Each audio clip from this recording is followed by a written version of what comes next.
រៀបសួរបងប្អូនបរិបកក៏ដូចជាជនរួមជាតិខ្មែរទាំងអស់ខ្ញុំបាទឈ្មោះឡែមផូសុថាវរិទ្ធជាប្រធានគណៈកម្មការប្រតិបត្តិនៃសមាគមបរិបកកម្ពុជាសូមធ្វើសេចក្តីរាយការណ៍នឹងការបញ្យល់ឬការងារមួយចំនួនរបស់សមាគមបរិបកកម្ពុជាកន្លងមកបាទសមាគមបរិបកកម្ពុជាជាសមាគមមួយដែលធ្វើការគ្រប់ដណ្ដប់ទៅលើវិស័យបរិបកម្មនៅក្នុងប្រជាជាតិកម្ពុជាជាពិសេសយើងចូលរួមជាមួយរាជរដ្ឋាភិបាលដើម្បីជួយជំរុញវិស័យនេះឲ្យកាន់តែលឿនទៅមុខសមាគមបរិបកកម្ពុជាមានបេសកកម្ម3ដែលត្រូវធ្វើគឺទី1យើងសម្របសម្រួលផ្លាស់ប្ដូរបច្ចេកទេសក្នុងចំណោមបងប្អូនបរិបកទាំងអស់ទី2យើងសម្របសម្រួលព័ត៌មានទីផ្សារទី3យើងប្រមូលទាក់ចូលពីបងប្អូនបរិបកនៅទូទាំងប្រទេសដើម្បីដាក់ជូនរដ្ឋាភិបាលស្វែងរកដំណោះស្រាយកន្លងមកបងប្អូនបរិបកកម្ពុជាយើងនៅទូទាំងប្រទេសតែងតែចូលរួមជាមួយសមាគមក្នុងការធ្វើសកម្មភាពនានាដូច្នេះខ្ញុំសូមឲ្យបងប្អូនយើងបន្តចូលរួមសកម្មភាពនេះបន្តទៅទៀតហើយយើងក៏ចង់ឲ្យបងប្អូនយើងមានទស្សនៈនានាឬក៏ការបញ្ចេញមតិពាក់ព័ន្ធនឹងការងារក្នុងវិស័យបរិបកម្មនេះសូមបងប្អូនចូលរួមតាមដានស្ដាប់នៅមតិយោបល់បងប្អូនបរិបកយើងជាលំដាប់ដោយដូចតទៅបាទសពថ្ងៃនេះវាប្រឈមមុខនឹងយើងអ្នកទិញវាអត់មានអ្នកទិញមកទិញចំនួនច្រើនវាមានតិចដូចថាក្នុងមួយថ្ងៃយើងចាប់បានត្រឹមតែ500គីឡូទៅ1តោនទេវាអត់មានអ្នកចាប់ដែរច្រើនតោនចាប់ពី3 4 5តោនឡើងគឺអត់មានទេមានតែត្រឹមក្នុងមួយថ្ងៃបានតែ500គីឡូឬ1តោននេះទេបញ្ហាទី2យើងចិញ្ចឹមត្រីសពថ្ងៃនេះប្រភពចំណីយើងអត់ច្បាស់លាស់ចេះតែទិញឲ្យស៊ីទៅធំក៏ធំទៅមិនធំក៏ឲ្យទៅតាមហ្នឹងទៅខ្ញុំចង់ឲ្យខាងសមាគមនិងអង្គការជួយបង្កើតជាក្រុមដើម្បីឲ្យពួកខ្ញុំស្រួលងាយលក់ដូរទី1យើងចង់បានតម្លៃត្រីហ្នឹងរៀងខ្ពស់បន្តិចទៅយើងពេលយើងលក់ត្រីទៅម្នាក់ម្ដងអញ្ចឹងទៅកុំឲ្យប្រជែងគ្នាទី2ឲ្យសមាគមនិងអង្គការជួយយើងមកបង្រៀនបច្ចេកទេសអញ្ចឹងទី3ចង់ឲ្យសមាគមបង្កើតជាក្រុមចងក្រងជាក្រុមដើម្បីទិញចំណីក្នុងតម្លៃទាបហើយមានប្រូតេអ៊ីនខ្ពស់តាមតម្រូវការដែលពួកខាងកសិករខ្ញុំចង់បានចិញ្ចឹមត្រីឲ្យស៊ីទៅធំលូតលាស់តាមតម្រូវខែដែលយើងត្រូវលក់សម្រាប់បច្ចុប្បន្នឆ្នាំ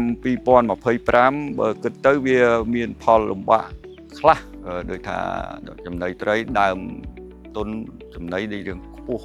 វាស៊ីដូចជាធំលឿនដែរក៏ប៉ុន្តែចំណីវាថ្លៃហើយដូចថាទីផ្សារត្រីយើងវាដូចថារៀងទៀបការប្រឈមមុខដូចជាមានត្រីឈឺត្រីអីចឹងខ្ញុំសនំពរគេបានមកពិនិត្យត្រីហើយនឹងការវាយថ្នាំវាយអីហ្នឹងធ្វើឲ្យដើមទុនត្រីយើងវាកាន់តែច្រើនទៅវាអត់ទៀបមកវិញដល់អញ្ចឹងខ្ញុំសន្និដ្ឋានថាខាងជំនាញក្រុមហ៊ុនចំណីត្រីហ្នឹងបានយកមកទៅពិនិត្យមើលសំណាក់ដោយសារវាមើលការវិនិច្ឆ័យស្មានដែរទេវាអត់បាននៅដូចប្រទេសចិត្តខាងគេបើត្រីឈឺគេយកសំណាក់ហ្នឹងទៅមើលចូលឡាបូទើបវាគេដឹងថាត្រីវិនិច្ឆ័យទៅថារោគស្អីការផលិតត្រីក្នុង1គីឡូបើយើងគិតវាជុំមួយភាគវាស្មើនឹងរួចខ្លួននឹងខាតប៉ុណ្ណឹងដោយសារតម្លៃត្រីកាន់តែទាបហើយយើងធ្វើឲ្យយើងជួបផលលំបាកទី1កាលណាត្រីលក់អត់ចេញទៀតធ្វើឲ្យយើងទៅខ្ចីលុយគេមានការតទៅទៀតតម្លៃនេះកាន់តែខ្ពស់តទៅទៀតចំណីក្រុមហ៊ុនកាលណាយើងទិញគេត្រូវការលុយដល់ដៃគេគិតអត្រាទាបកាលណាលុយជាពាក់គេគិតអត្រារៀងខ្ពស់តែខ្ពស់ហើយធ្វើឲ្យដើមទុនយើងកាន់តែខ្ពស់ទៅទៀតខ្ញុំក៏សនំពរទៅដល់ខាងក្រុមហ៊ុនចំណីត្រីដែលលក់ចំណីឲ្យខ្ញុំហើយនេះសូមឲ្យជួយរកទីផ្សារឲ្យខ្ញុំផង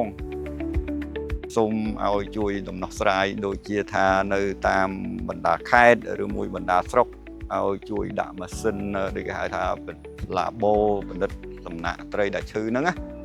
ដើម្បីធ្វើឲ្យយើងការធ្វើដំណើរទៅសហុយវាតិចហើយពេលវេលាវាខ្លីផង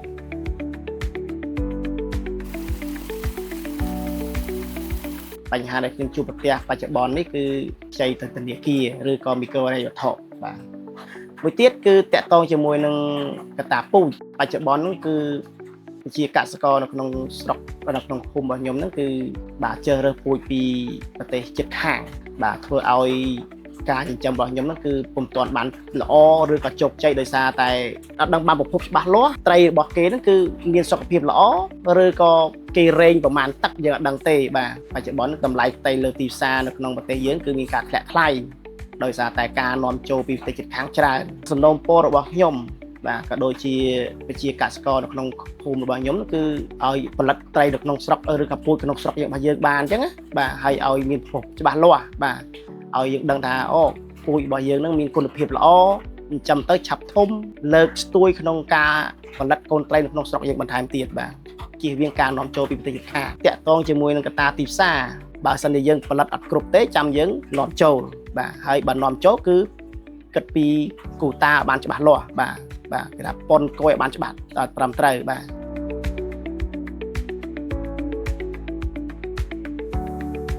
និស័យចិញ្ចឹមត្រីនៅខ្ញុំនឹងវាខ្វះខាតរឿងបញ្ហា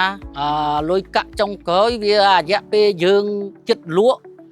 មួយខែពីរខែហ្នឹងខ្វះខាតដូចនឹងត្រីការហៅម៉ួយមកចាប់ក៏ប្រវាក់វាប្រឈមនឹងប៉ះពាល់យើងត្រីនាំចូលទៅធ្វើឲ្យត្រីក្នុងសុខភូមិយើងវាចាល់លក់មិនចាញ់បាទហើយវាតម្លៃថោកបាទដើមទុនវាពិបាកដែរនឹងពេលចុងក្រោយយើងទៅរកលុយធនាគារវាពិបាកអាគេយើងយកមកបានរយៈពេលខ្លីបាទដល់ពេលរយៈពេល2ខែទៅ3ខែដល់ពេលយើងយកសងគេវិញគេវិន័យបើសិនតែមានក្រុមហ៊ុនចំណៃគេឲ្យស៊ីយើងទេផ្ទូទៅគេចាំដល់ពេលយកចំណៃឲ្យស៊ីមកអាចុងដៃចុងខែហ្នឹងយើងឲ្យស៊ីរួចចាប់ត្រីគាត់ទិញវិញទូទាត់ដកលុយហ្នឹងទៅលុយថ្លៃចំណៃទៅសល់បានយើងបោះយើងមកអាហ្នឹងតែវារីវ៉ាប់កោយើងវាមានកម្លាំងចិត្តរីវ៉ាប់កោយើងនៅក្នុងស្រុកយើងនឹងអាចផ្គត់ផ្គង់បានហើយត្រីសងាយកាលណាគេឈរគេនាំចូលច្រើនយើងប្រឈមនឹងខាតហើយណាមួយត្រីយើងទៅចាល់ហើយហៅម៉ូយមកវាលក់បាននេះគេមិនមកជួងកាពីហៅ2ខែទៅ3ខែគេមិនទាន់មកចាប់យើង